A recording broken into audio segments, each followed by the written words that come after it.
আসসালামু আলাইকুম ভিউয়ার, সবাই কেমন আছেন? আলহামদুলিল্লাহ আমি ভালো আছি।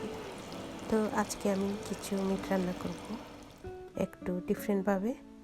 তো এখানে আমি কিছু ইয়াগর্ট নিয়েছি, ক্রিম, তারপর নিয়েছি এখানে জিরের গুঁড়ো, ধনের গুঁড়ো আর গরম মশলার গুঁড়ো, পেঁয়াজ নিয়েছি, তারপর নিয়েছি আদা রসুন।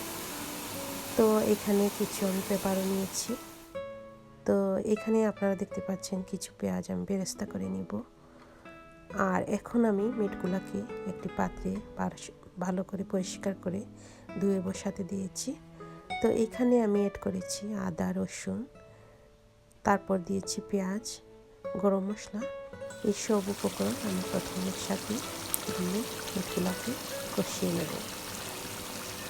তো কষানোর পর এখানে আমি কিছুক্ষণ পর এখানে আমি কিছু পেপার এড করে নিচ্ছি।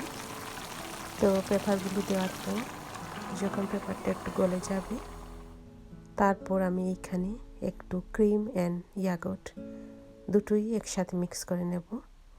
মিক্স করার পর আবার কষাতে দেব। তারপর একদম হয়ে গেলে এখানে আমি যে বেরেস্তাগুলো রেখেছিলাম, তো বেরেস্তাগুলো আমি সব শেষে অ্যাড করে নেব। আর কিছু জিরে গুঁড়ো আমি টেলে নিয়েছিলাম, এগুলো উপরে আমি গার্নিশ করব। তো এই তো আমার মিট রান্না হয়ে গেল। তো আপনাদের যদি ভালো লাগে এই রান্নাটা, তো আপনারা অবশ্যই আমাকে লাইক, কমেন্ট এবং শেয়ার করতে ভুলবেন না। Thank you.